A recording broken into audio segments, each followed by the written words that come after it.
Hello, entrepreneurs. Joe DeCharis, CPA, coming to you live from downtown Flushing, New York, for another amazing interview. And today we have Lynne Power. How are you, Lynne? I'm great. How are you? I'm just trying to I'm good. stay out of the rain, and you probably are too. Oh, where are you? I'm in the Berkshires. Oh, okay. Yeah, I'm in Flushing, and we got one of those storm alerts, Oh, yes. so it might go off again just in case. Yeah, So no worries. So we just met. I know very little about you. That's how I like to do my interviews, so we can get to know each other. And so tell me a little bit about yourself. Sure. I'll just jump in. So I spent well, I shouldn't say my whole career because now I have a second career, but 30 years. It's a long time. I think that constitutes a career in advertising. I worked at most of the major ad agencies that if anyone has watched Mad Men, you will Uh, recognize the names: BBDO, Gray, Ogilvy and Mather. I was the CEO of J. Walter Thompson, New York. And wow. then I decided, you know what? I'd been doing this for other people for so long, and I'm not getting any younger, and I need to start doing it for myself. So I left in 2018 and I launched my own business, my own brand. And I actually now have a clean hair care I have two companies, a clean hair care company and a luxury bee powered fragrance company. That sounds interesting. You're the second person I spoke to this afternoon that has two companies. So, I don't know why I make myself crazy, but I just, when you run across a good idea, you just have to make it. And then you deal with the consequences, I well, guess. it's part of being an entrepreneur, I guess. So tell me, I have no idea what those businesses are. What do you do? Okay, so they're both businesses that are in the sort of luxury self-care space, I guess you could say. So the premium hair care businesses, shampoo, conditioner, well, maybe you're not in the market for it. No, Yeah, not anymore. not anymore. Shampoo, conditioner, shine serum, and a styling cream. And we launched it New York Fashion Week in February of last year.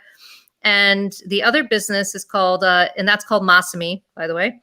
And the other business is called Ile de Nature, which means Nature Island. And it's our hero product is a beeswax candle, a scented beeswax candle. And the whole idea was to create products that are better for you, good for the environment, that aren't toxic, that aren't going to be, you're not going to be scrubbing chemicals and detergents into your head, and you're not going to be breathing soot from toxic candles in the air. So that's kind of why we set out to do it, because I find that a lot of the large companies still are making products that have crap in them. So who do you manufacture these products? I mean, I don't personally like make, but yes, we have a chemist actually in Chicago who does our hair care, and they specialize in clean formulas. By clean, meaning no sulfates, no parabens, no phthalates, and they're like small batch, natural. Like we were really lucky to find them. And then for our candle, we actually get our wax from Dominica. It's a really long story. Okay, We have hives in Dominica. We get our wax from Dominica, and we cool, um, we actually manufacture in the U.S. both products, though. I think that's important too. We nice. want to try to keep business local and support businesses here.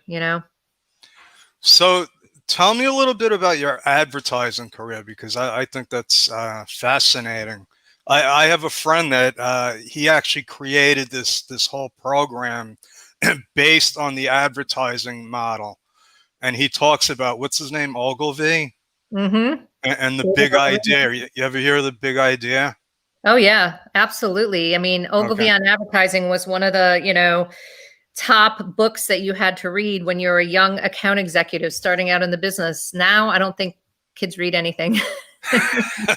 They just do it, which is perfectly fine. But yeah, I started off out, boy, it was the late 80s, a long time ago. So And do you want me to just talk a little bit about Yeah. it? Do you have Yeah. Go specific on. questions? Go Oh, on. okay. So yeah, so I started in the late 80s. I really fell into it. I went to school for criminal justice and English. Those majors don't even go together, so don't even ask me what I was thinking. But I was kind of in my head thinking I was going to go in the FBI. I wanted to sort of be a, Clarice Starling kind of thing. Well, that didn't work out, clearly. Uh, But Clarice. yeah, but I ended up uh, basically I was in Chicago. I was living at home, and this was 1989, and it was not easy to get a job back then. There was a bit of a recession going on, and the FBI was actually having a hiring freeze. So I met a headhunter because back in the day, there's no internet. You don't, you can't Yeah, apply. I remember. I'm cutting out the newspaper, cutting out ads, circling ads. I find some recruiters in Chicago that have a bunch of jobs, and I go and I meet with this woman, Beverly Von Winkler, and she says, "You're going to go to this ad agency and interview." And I'm like, "Okay." She liked me because I could type really fast. I can still type really fast. It's a really good skill to have, by the way. So I go and I interview, and they hire me to be a receptionist on the spot because I was like a breathing, speaking human. So um, I took the job, and I loved it. I ended up, going from receptionist to account coordinator to account executive. It was on the Pizza Hut account at the time. And that was just a really great introduction into advertising. And I felt like I liked the idea of blending creativity to solve business problems. Because a lot of corporate jobs don't allow you to kind of do that, and advertising is just such an interesting left brain right brain combination that I just really enjoyed it. And I also like the fact that you get to work on loads of different things. I mean, one day I'm working on Gillette skincare for men, and the next day I'm working on Pizza Hut and Campari and Tylenol, and you know what I mean? Like Yeah. it's interesting. You never get bored. So now you must use all of those skills in your current business. I have to say, I do feel prepared on some level. I was not prepared for COVID, of course, but no one was. And launching right before COVID was certainly interesting. Yeah. But you're right. Like having that background of being able to kind of look at businesses and understand the go-to-market strategies and understand the marketing tactics, the consumer, the target, the positioning. It's super helpful because I can shortcut a lot of that stuff. And actually, I was doing a little consulting with startups, and I found that a lot of startups don't understand brand. You know what I mean? They have a product that they love and they think it's amazing, but then the brand is nowhere in terms of messaging, and people don't even know what it stands for. You know what I mean? Because that's just not, they don't know. They don't have that muscle. They've never used it. So having that ability to kind of like tell a brand story. And like when we launched, one of the things for both of our businesses was making sure that we had our values really pulled through the entire business. A lot of companies will do like, some type of charitable association or foundation or something as like a bolt on because they feel like they have to. And in our case, it was like, no, that's part of what we believe as a company, that we are going to build hives, and therefore we're going to build hives. You know what I mean? And then for Masami, it was like, well, we're taking our main ingredient from Japan, from the ocean. So it's our responsibility to give back. So we set up the Masami Institute to help fund ocean research there because they still are suffering from the tsunami that hit them in 2011. It's still not back to normal. Wow. Yeah, it's crazy.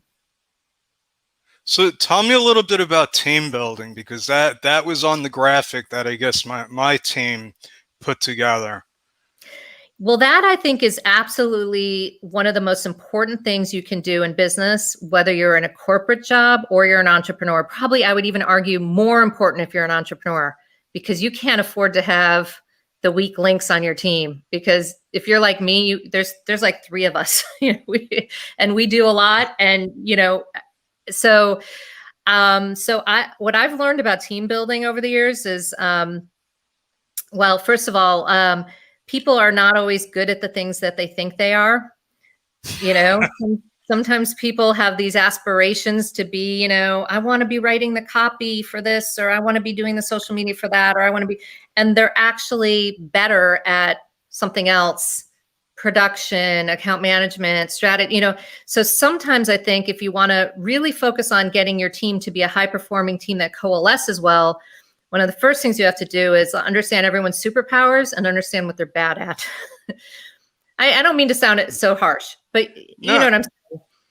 yeah, It's like, I'm bad at most things. I'm really good at like 3 or 4 things. I highly doubt that. But you know what I'm saying? Like for me, I don't love QuickBooks. It's like my arch nemesis. I hate it. And if I have to spend any time in QuickBooks, I have the worst day ever. And everyone in like my friends and family know to avoid me all day because I'm just a grouch. So that is like my weakness. And I know it. So I've just decided, why am I torturing myself? I don't need to be putting myself into something where I'm not good at it and I'm just going to be miserable. I'm going to bring somebody else who is good at it in to do it. And that's a big part of team building. It's recognizing people's capabilities and their skills and what gets them excited and motivates them, not just what they're good at. Right. And then being able to pull those capabilities together so that everyone is really performing at their peak in terms of what they love and what they're good at. And then also, of course, giving them feedback and guidance along the way. And I think that's super critical because a lot of times, and advertising was really bad about this actually, those agencies we talked about, they don't really give people feedback. They just kind of like throw you aside or so, I always felt like you owe it to your team to be honest with them. And it doesn't mean you have to be mean, but people want feedback and they generally take it really well. And if you're constructive and you're doing it from a good place and it comes from the heart and you're trying to help them grow and learn, I think I've found that 9 times out of 10 people really appreciate it. And so I think that's a big part of the team building too, is being willing to just have those tough conversations and sit down with people and say, hey, that wasn't a great meeting. Let's talk about why. What could we do differently? Not torture people at all, but it's important for people to learn and grow. Yeah, I agree. That's been part of a big part of the struggle building the team, trying to figure out everybody's different skill sets. We had some exercises to like identify what we're all doing, and then we juggled a lot of stuff around. So you juggled it on purpose to mix it up? Because like we had somebody doing web pages and we had a graphic designer that turned out to be able to do the web pages a lot cleaner. Yeah. So then we just switched jobs around. We changed, what do they call it? Change seats. Yeah, sometimes that's a great solution and you have all the right people, you just don't have them in the right roles, right? And it sounds like in your case, that's a great situation to be in because you're not having to fire somebody and bring somebody new and you can just kind of shuffle the deck chairs and rearrange and reorient. I mean, I think the key is also making sure that people are clear around their roles, that they understand their responsibilities, and that they understand what they're being like graded on. And I don't mean it like, it's so formal all the time, but people want to know that they have the ability to move up and to go somewhere in their career. So if you don't kind of lay it out for them and say, look, this is where you are now, this is where you could be. And they go, that's awesome, I want to be there. Or they go, that's not what I want to do. And you're like, okay, well, that's a good conversation to have then, because obviously Right. You were on a path to go there, and now you're telling me you want to go there. But I think that transparency and just the alignment and I'm kind of anal about it, like putting together job descriptions, just because I find it does really help people wrap their head around what the expectations are and what you're really wanting them to do. And sometimes you end up negotiating around those job descriptions like, well, I wasn't really thinking I was going to be doing the social media content. And you're like, well, and then that's okay. Because again, it's all about getting people on the same page and getting people in a place where they feel supported and motivated. And also that there's like, when I say support, like that people have their back, you know what I mean? Like that no one on the team is going to be like sniping for them when they screw up. and unfortunately in advertising, there was a fair amount of that, it's like, oh, I want that person's job. And, but Yeah. I think the industry has gotten a little bit gentler, fortunately. Um, but one thing that's happened, which is sort of sad, is there's no training. So when I started in the business in the David Ogilvy days, there was training. There was the David Ogilvy like program that you went through and you learned how the right way to do brand building and all that stuff. And now it's like these kids are just thrown in and there's Really? really no training whatsoever. So you're really learning on the job, and that can be scary for everyone really. But Yeah.